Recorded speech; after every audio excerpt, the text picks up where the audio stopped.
ఏక్ high safe high అయ్య బాబోయ్! నాకు హిందీ వచ్చేస్తుంది. అయ్య బాబోయ్! నిజంగా ఎంత బావుందో అంటాక కూడా, ఇంటాక కూడా బానే ఉందంట. ఆయ్! ఇది ఎవరన్నారనుకుంటున్నారు? మీరే చూడండి. ఎవరన్నారు? ఏటన్నారు? ఎందుకన్నారు? ఒకసారి ఓ లుక్కేసేయండి. एक है सेफ है। ఏక్ హై సేఫ్ హై ఇదేటనుకుంటున్నారు? మోదీ గారి మంత్రం. అయ్య బాబోయ్! మంత్రాలకి సింతకాయలు రాలతాయో లేదో తెలీదు గానీ, ఓట్లయితే రాలిపోయినాయండి బాబా! ఆయ్! ఎంత బాగా గెలిచేసారో తెలుసా? 50%కి ఎక్కువ పడిపోయిందంట. అయ్య బాబోయ్! ఏటనుకుంటున్నారు? మామూలు మాటలేటి? మోదీ మంత్రం అట్ట పనిచేసిందంట. అయ్య బాబోయ్! అయినా ఏక్ హై సేఫ్ హై అంటే ఏదో చిన్న మాటలే అనుకున్నాం. అయ్య బాబోయ్! చాలామంది చెప్పుకునే విషయం ఏంటంటే కలిసుంటే కలదు సుఖం అంట. అయ్య బాబోయ్! ఇదేదో సినిమా డైలాగ్ అనుకునేరు. కాదండి బాబా! మోదీ గారి మంత్రం. ఇప్పుడు మహారాష్ట్రలో గెలవడానికి కారణం ఈ మంత్రమేనని సగం మంది చెప్పుకుంటున్నారు. ఆయన కొన్ని రకాల పథకాలైతే ప్రవేశపెట్టారు. ఇంకో విషయం తెలుసా? ఉచిత హామీలు, ఉచిత హామీలు అంటున్నారు గానీ, మహారాష్ట్ర ఎన్నికల ప్రచారంలో అదే మహాయుతి కూటమి వాళ్ళు ప్రచారంలో భాగంగా మేనిఫెస్టోలో ఇచ్చిన హామీలు ఏటనుకుంటున్నారు? మొత్తం టీడీపీ వాళ్ళే కూటమి ప్రభుత్వం ఏటైతే చెప్పిందో మొత్తం అయ్యే దిగిపోయినాయి. 1, 2 మరి మకిటు మకి దింపలేం కదా! అందుకే 1, 2 మారినాయి అంతే. మొత్తం అంతా అదే. అయ్య బాబోయ్! ఆ స్లోగన్ ఏటో గానీ భలే బాగుందంటున్నారు అందరూ. ముఖ్యంగా ఏటంటే ఆ స్లోగన్ వినంగానే మీకు ఏటి గుర్తుకొస్తుంది? గుర్తవుతుందా? చిన్నప్పుడు ఒక స్టోరీ చూసేవాళ్ళం గుర్తుందా? అయితే నేను గుర్తు చేస్తాను మీకు. ఏటంటే ఒక తండ్రి, ఆ తండ్రికి 5గురు పిల్లలు ఉండేవాళ్ళు. తెగ కొట్టేసుకునేవాళ్ళు. గొంటలు కదా మరి కొట్టేసుకుంటారు. అప్పుడు తండ్రి ఏటి చెప్పాడంటే, "అరే బాబు, నేను పోతే మిమ్మల్ని ఎవరు చూస్తారురా? ఒకళ్ళకొకళ్ళు కలిసి ఉండాలిరా. అడవికి వెళ్ళి మీరు ఏమన్నా దొరికితే ఒక 5 కర్రలు తీసుకురండిరా" అని చెప్పాడంట. అయ్య బాబోయ్! తెలుసు కదా స్టోరీ. కలిసి ఉంటే కలదు సుఖం. ఆళ్ళు ఎరపలేకపోతారు కదా! 5 కూడా కలిసి ఉంటే ఒక్కొక్కటి అయితే సపరేట్‌గా ఇరిసేస్తారు. తెలిసిందే కదా! అందుకే ప్రధానమంత్రి నరేంద్ర మోదీ గారు ఏక్ హై సేఫ్ హై అనే మాట వాడారు. एक है सेफ है।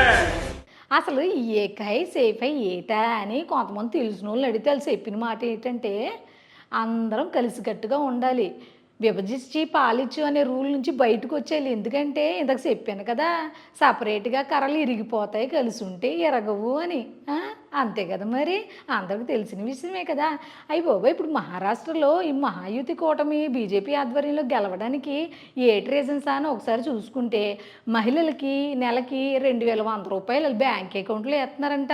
అటుది ఆంధ్రప్రదేశ్‌లో కూడా కొంచెం అటు ఇటుగా ఉన్నట్టే ఉంది మరి. ఇంకో విషయం ఏంటంటే రైతులకి సంవత్సరానికి 15,000 అట. అయ్య బాబోయ్! ఇది కూడా బానే ఉన్నట్టుంది. ఇంకోటి ఏంటంటే విద్యార్థులకి 10,00,000 మందికి నెలకి 10,000 అట. ఇవి బాగా ఆకట్టుకున్నట్టున్నాయి ఆళ్ళని. ఓట్లయితే పడిపోయినాయి. ఇంకో అసలు విషయం ఏంటంటే ఏక్ హై సేఫ్ హై ఇది ఎందుకు బాగా పనిచేసిందో ఇంకోసారి ఎందుకు చెప్తున్నానంటే ఇన్ని సార్లు ఇది వక్ఫ్ బోర్డు ఆస్తులన్నీ మాయి మాయి అని తీసేసుకుంటున్న ముస్లింలు ఏమాత్రం వక్ఫ్ బోర్డుకి కానీ లేకపోతే ముస్లిం క్యాస్ట్ కానీ సపోర్ట్గా ఏమి లేరు. లేకపోతే 50% కన్నా ఎక్కువ ఓటింగ్ ఎట్టొస్తారు. వాళ్ళు కూడా ఎత్తినే కదా వచ్చేది. అంటే వాళ్ళు ఏ విధంగా ఆలోచించారో చూడండి. కులాలకి మతాలకి ఏమి ఆలోచించలేదనే కదా విషయం. ఏదైనా సంక్షేమం అభివృద్ధి అనేది అందరికీ జరిగిద్దని ఉద్దేశమే కదా. వాళ్ళందరూ కూడా ఇటు సైడ్ వచ్చి ఓటేశారంటే ఒకసారి ఆలోచించండి.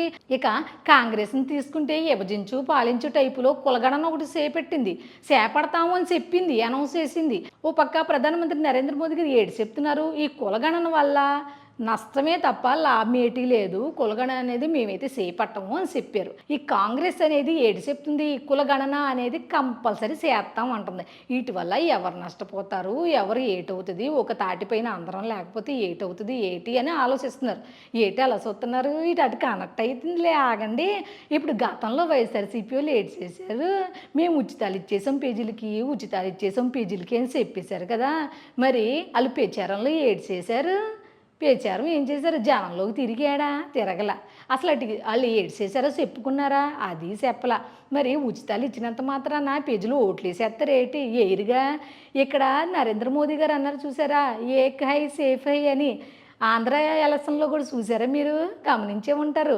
మనందరం ఒక తాటిపైకి వద్దాం, వైఎస్ఆర్సీపీ పరిపాలన నుంచి ఆంధ్రప్రదేశ్ని కాపాడుకుందాం, అందరం ఒక తాటిపైకి వద్దాం అని కూడా అక్కడ కూడా వినపడింది. మీరు గమనించారో లేదో ఒకసారి చూసారా? ఒక రకంగా మహారాష్ట్రలో ఆంధ్ర రాజకీయాలు బాగా పండిపోయినట్లు లేవు. అది కాక మన పవన్ కళ్యాణ్ గారు కూడా వెళ్ళి తెగ మాట్లాడేశారు కదా, మరాఠీ భాషలో మాట్లాడి మరి వాళ్ళని చైతన్యవంతులు చేసేశారు కదా. अमित जी को क्या बोलना है? बाबा बोलेंगे आपको किसको जीत चाहे? अर्चना ताई की जीत। तो ये जीतना है तो हमको अमित भाई को क्या कहना है?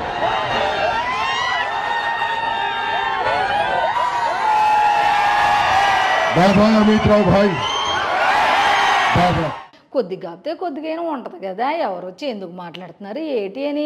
ఎంత ఉచితాలు ప్రకటించేసినా పేజీలు అంత పిచ్చోలేం కాదు కదా, అంత ఆలోచన లేకుండా ఓన్లీ ఉచితాల కోసం వెళ్ళి ఎగబడిపోరు కదా, ఆలోచిస్తారు కదా, ఆలోచన జనం ఉంటుంది కదా, ఆ మాత్రం ఉండదు ఏంటి.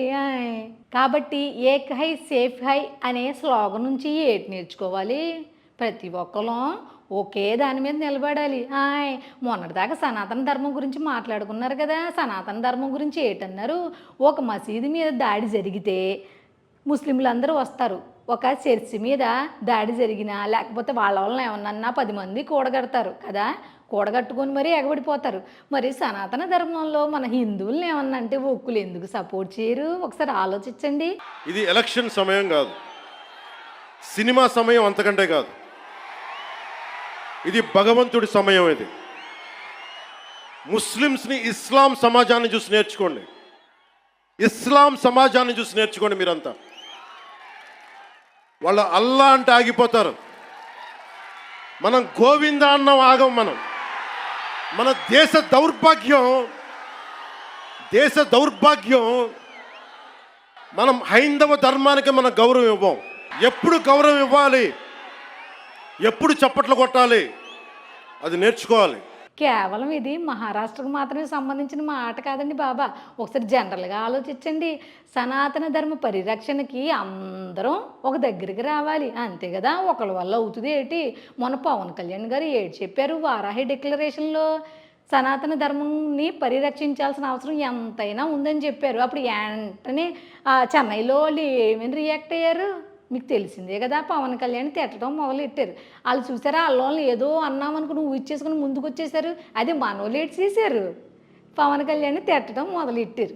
అక్కడ పవన్ కళ్యాణ్ అని అనుకుంటున్నారు కానీ సనాతన ధర్మం గురించి ఒక వ్యక్తి మాట్లాడుతున్నాడు అన్న విషయం ఎవడు పట్టించుకోవాలి. సనాతన ధర్మ పరిరక్షణ కోసం హిందువులందరూ ఏకతాటిపైకి రావాలి, దానికోసం పాటుపడాలి. అది ఇప్పటి నుంచి వచ్చింది కాదు, మన పూర్వకాలం మన పెద్దల నుంచి ఋషులు వాళ్ళందరి దగ్గర నుంచి వచ్చింది అని ఆయన చెప్పుకుంటూ వస్తే ఏటో మాట్లాడారు. కాకపోతే చూసారా, అక్కడెక్కడో చెన్నై వాళ్ళు పవన్ కళ్యాణ్ తిట్టుకుంటూ వచ్చారు. ఎందుకు తిట్టుకుంటూ వచ్చారో ఒకసారి గమనించండి. పవన్ కళ్యాణ్ ఎవరిని ఉద్దేశించి అన్నారు? అక్కడెక్కడో ఎవరో ఏదో సనాతన ధర్మం అనేది వైరస్, ఆ వైరస్ని తీసేయండి అని అక్కడ స్టాలిన్ అన్న మాటకి ఆయన రియాక్ట్ అయ్యారు. సనాతన ధర్మం అనేది వైరస్ కాదు, మీలాంటి వైరస్ని అంతమొందిస్తుంది అని చెప్పి ఆయన చెప్పుకుంటూ వస్తే అక్కడోళ్ళు ఎంత బాగా రియాక్ట్ అయిపోయారు.